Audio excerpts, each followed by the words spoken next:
Shalom, peuple de Dieu, je vous salue dans le beau et précieux nom de notre Seigneur Jésus-Christ. Et vous avez constaté notre première partie du thème les 10 vierges. Où sont les sages? La nuit était tombée, nous n'avons pas pu continuer. Voici la deuxième partie. Et nous pouvons, la nature nous apprend, la nature nous enseigne. Nous savons que le temps viendra, nous ne pouvons pas faire le travail de Dieu.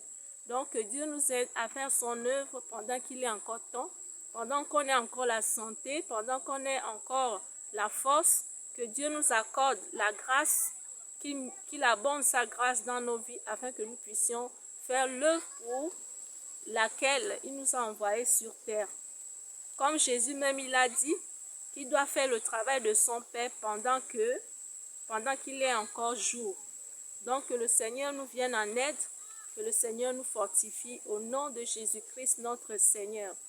La dernière fois, nous avons parlé des 10 vierges. Où sont les sages? Où sont les sages? Les sages, où sont-ils? L'Éternel vous lance un appel. Ceux qui sont sages, ce sont ceux-là qui sont prudents, qui obéissent à Dieu, qui mettent en pratique la parole de Dieu.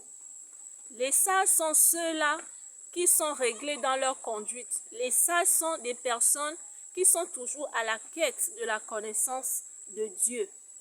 Car la parole de Dieu dit que la crainte de l'Éternel est le commencement de la sagesse. Donc, en craignant Dieu, nous devenons sages.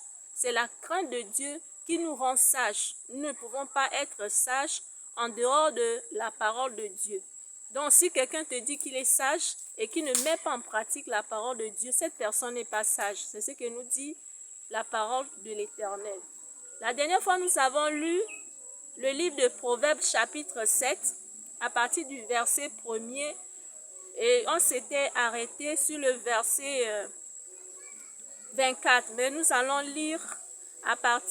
reprendre à partir du verset 20.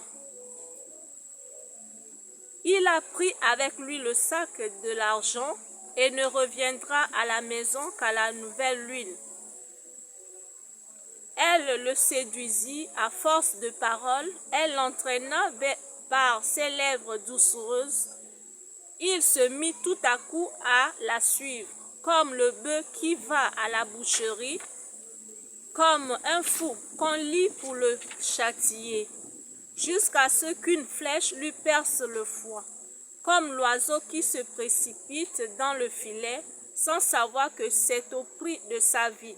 Et maintenant, mes fils, écoutez-moi, et soyez attentifs aux paroles de ma bouche. Que ton cœur ne se détourne pas vers la voie d'une telle femme. Ne t'égare pas dans ses sentiers, car elle a fait tomber beaucoup de victimes.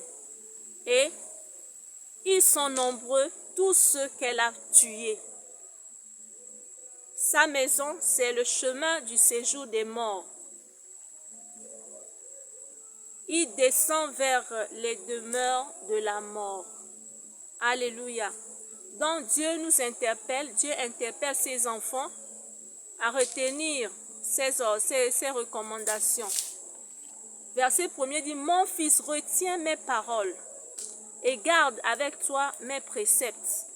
Observe mes préceptes et tu vivras. Garde mes enseignements comme la prunelle de tes yeux. Lis-les sur tes doigts, écris-les sur la table de ton cœur. Dieu nous interpelle ici à mettre en pratique sa parole. C'est-à-dire, en toutes choses, nous devons mettre en avant la parole de Dieu. Si nous voulons vivre éternellement avec Dieu dans le royaume qu'il a préparé pour ses élus, nous devons mettre en pratique la parole de Dieu bien-aimé. Dieu nous fait appel, Dieu nous interpelle. Il dit, il y a que la mise en pratique de la parole de Dieu qui peut nous faire entrer dans le royaume des cieux. Bien-aimés, aujourd'hui les sages, beaucoup de chrétiens se disent sages aujourd'hui sans mettre en pratique la parole de Dieu. Ils trient Ils prennent ce qui est important pour eux, ce qui les arrange, c'est ce qu'ils mettent en pratique, mais ce que Dieu recommande, ils ne le font pas. Ils prennent seulement, ils détournent, ils transforment en leur avantage la parole de l'Éternel. Donc nous ne devons pas être des folles. Les folles sont les insensés. Ce sont ceux-là qui se croient prudents, mais ils ne le sont pas. Ce sont ceux-là qui se croient sages, mais ils ne le sont pas. Ils ne sont pas réglés dans leur conduite, ils ne sont pas prudents. Alléluia, c'est ce que nous dit la parole de Dieu. Donc nous devons être sages en mettant la parole de Dieu en pratique. Bien-aimés dans le Seigneur, nous avons lu le livre de Proverbes chapitre 7, où on nous a parlé de la femme étrangère. On parle d'une femme étrangère ici parce que Dieu nous fait voir ce qui n'est pas à lui. Tout ce qui n'est pas en Dieu, tout ce qui n'est pas de Dieu est étranger.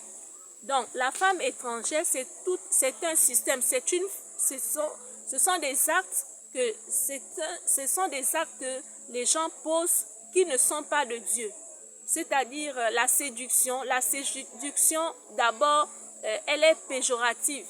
Dans le plan de Dieu, séduire quelqu'un, c'est faire quelque chose qui est à l'encontre de sa volonté. C'est-à-dire que cette personne est censée faire les choses telles qu'elles soient, mais quand cette personne est séduite, elle ne peut plus faire les choses comme Dieu lui demande. Donc cette personne est séduite. Donc la femme étrangère séduit. Qu'est-ce qui se passe aujourd'hui dans nos églises? Nos frères, nos sœurs sont séduits et nous avons été séduites par le monde. Le monde nous a séduits par ses convoitises. C'est pourquoi nous allons revenir à Dieu, nous allons mettre en pratique la parole de Dieu. Nous devons être sages. Nous devons faire partie des 5 vierges sages. Nous devons quitter le rang des vierges folles. Les folles ne voient pas le mal de loin. Les folles se précipitent dans le négatif. Donc nous allons revenir à Dieu pendant qu'il est encore temps. Parce que le temps est compté. Nous n'avons pas le temps parce que la Bible nous dit, la nature ne vous enseigne-t-elle pas? Si un fruit commence à mûrir jusqu'à un niveau, on sait que d'ici le soir ou bien le lendemain, ce fruit va tomber. Mais nous ne rendons pas compte de la nature de Dieu. Nous ne rendons pas compte de ce qui se passe dans le monde spirituel. Nous devons rendre compte que les promesses de l'Éternel sont à la porte. Tout est en train de s'accomplir. Et nous n'avons pas d'excuses à donner quand l'époux sera là et que nous allons rentrer dans la salle de noces. Et quand la porte de la salle de noces sera fermée, Jésus-Christ dira aux folles, je ne vous ai jamais connus. Que cela ne soit pas de notre partage au nom puissant de Jésus-Christ. Comme vous le voyez, la nature nous enseigne. Regarde l'heure que j'ai commencé à faire la vidéo et voilà, la nuit est tombée. Il viendra un temps où nous n'aurons plus le temps de nous convertir. Nous n'aurons plus le temps de retourner en arrière comme les vierges folles. Les vierges folles, à un moment donné, quand ils sont revenus, la porte était déjà fermée. Donc dès que la nuit va tomber, il y a des choses qu'on ne peut plus faire. Quand les ténèbres vont occuper toute la terre, il n'y aura plus de recours possible à Dieu parce que la porte sera fermée. Que cela ne soit pas de notre partage, que l'Éternel des armées nous vienne en aide dans le nom puissant de Jésus-Christ. Shalom, que la paix de notre Seigneur Jésus-Christ nous accompagne en tout temps et en tout lieu au nom puissant de Jésus-Christ de Nazareth. Shalom.